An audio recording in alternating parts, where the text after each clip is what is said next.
عمري ما كنت أتخيل إن الجوازة ممكن تغير حياة البنت بالشكل ده. أنا بنت من المدينة، اتربيت طول عمري وسط الناس والمحلات والمواصلات، وكل حاجة كانت قريبة مني. ما كنتش متعودة على حياة الريف، ولا على إن كل الناس تعرف أخبار بعض، ولا إن البيت يبقى مفتوح طول الوقت للي داخل واللي رايح واللي جاي. لما تقدم لي محمود كان من بلد صغيرة في الريف. أول ما شفته ارتحت له. كان هادي ومحترم وكلامه قليل، ولما بابا اتكلم مع بابا قاله انا مش عايز غير بنتك تكون مرتاحة، ولو في يوم زعلناها هي قبل ما تكون مرات ابني هتبقى بنتي.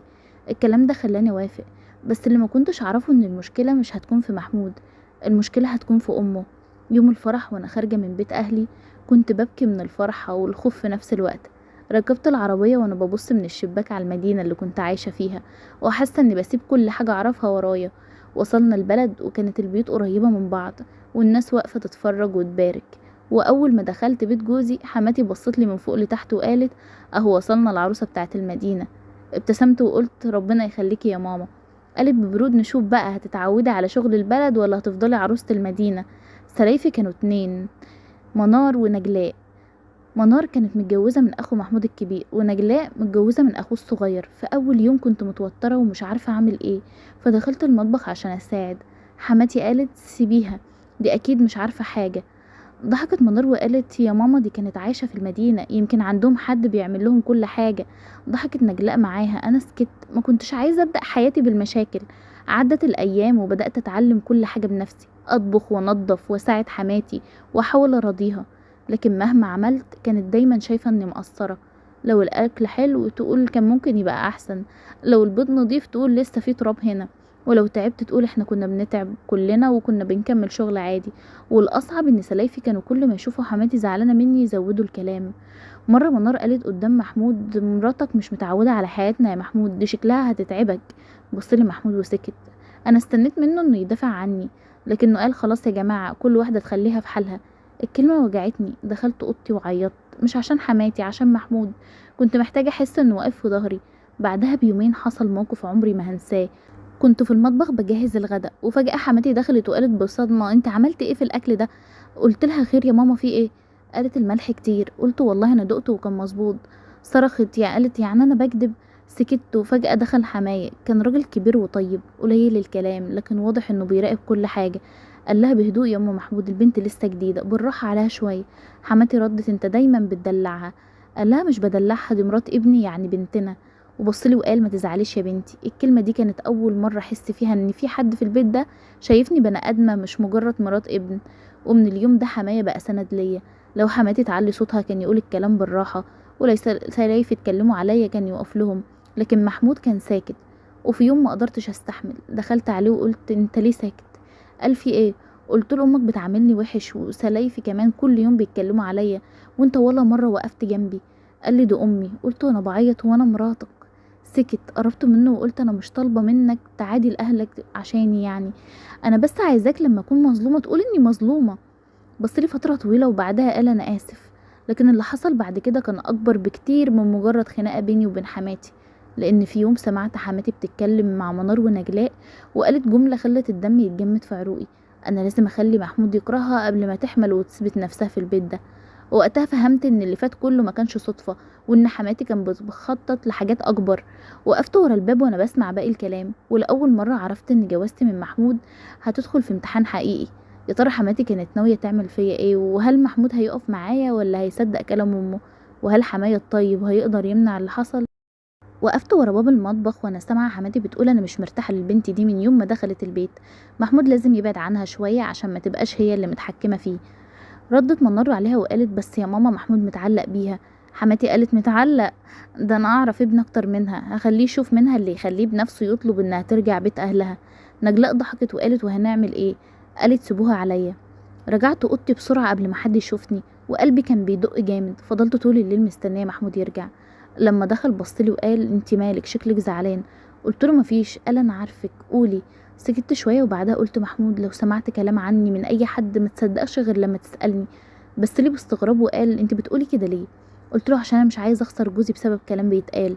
قرب مني وقال انا واثق فيكي. الكلمه دي ريحتني شويه. لكن تاني يوم بدات الخطه. حماتي قالت لمحمود انها سمعتني وانا بقول ان انا هقول لمحمود يجيب لنا شقة لوحدنا وان وجودي معاهم مش عاجبني. انا اتفاجئت، قلت انا ما طلبتش حاجة. حماتي ردت بسرعة، عمال انا بألف يعني؟ محمود بصلي وانا قلت له والله ما حصل. حماية كان قاعد وسمع الكلام، قال يا محمود مراتك من يوم ما دخلت البيت وهي بتحاول ترضي امك، ما تظلمهاش. حماتي زعلت وقالت يعني انا اللي ظلمها؟ حماية قال بهدوء انا ما قلتش كده، بس الحق حق. خرج محمود من البيت وهو ساكت. انا دخلت اوضتي وقعدت اعيط. بعد شويه لقيت منار داخلالي عندي وقالت ما تزعليش ماما عصبيه شويه. بصيت لها وقلت انا مستحمله، بس مش هقبل حد يكذب عليا. قالت انت لسه مش فاهمه البيت هنا. قلت لها يعني ايه؟ ابتسمت ابتسامه غريبه وقالت هتفهمي، وخرجت. كنت عامله الغدا وفجاه حماتي دخلت المطبخ وقالت الدهب بتاعي فين؟ قلت دهبك؟ قالت ايوه الدبله والسلسله اللي كانوا في الدولاب. اتوترت وقلت انا ما شفتهمش. قالت بصوت عالي من ساعه ما دخلت البيت والحاجات بدات تختفي. نزلت دموعي وقلت انت بتتهميني اني بسرق؟ في اللحظه دي دخل محمود. حماتي قالت له مراتك سرقت دهبي. بصلي محمود وانا قلت له والله ما لمست حاجه. قبل ما يتكلم دخل حماية وقال استنوا. فتح دولاب حماتي بنفسه وفضل يدور، وبعد شويه لقى الدهب في درج قديم تحت هدومها. الكل سكت. حماتي اتلخبطت وقالت انا كنت ناسيه. حماية بصلها وقال يبقى قبل ما تتهمي حد دوري كويس. بصيت لمحمود مستنيه منه كلمه واحده بس. قرب مني وقال انا مصدقك، ولاول مره من يوم ما اتجوزنا مسك ايدي قدام اهله وقال واي حد يظلم مراتي مش هسكت له. حماتي بصت له بصدمه، ومنار ونجلاء سكتوا. لكن اللي ما كنتش اعرفه ان دي كانت اخر مره حماتي هتحاول تاذيني بالطريقه دي، لان بعدها بايام حصل شيء قلب البيت كله. رجع محمود من الشغل وكان ماسك ورق في ايده. قال ماما بابا انا قررت. حماتي قالت ايه؟ قررت ايه؟ قال انا ومراتي هنعيش في شقتنا. وقتها حماتي قامت من مكانها وقالت يعني هتسيب عيشتنا؟ رد محمود بهدوء مش هسيبك يا امي، بس انا كمان مش هظلم مراتي. حماية ابتسم وقال ده القرار الصح يا ابني. اما انا ففضلت ساكتة ودموعي بتنزل، مش عارفة فرحانة اني هبعد، لكن عشان اخيرا حسيت ان جوزي اختار انه يكون زوج قبل ما يكون ابن. لكن قبل ما نخرج من البيت بيوم واحد حماتي طلبت مني اقعد معاها لوحدنا. دخلت عندها بصت لي وقالت انا ظلمتك. اتصدمت ما قدرتش اتكلم. كملت وقالت بس مش عشان بكرهك. قلت امال ايه؟ دموعها نزلت وقالت عشان انا كنت خايفه اخسر ابني.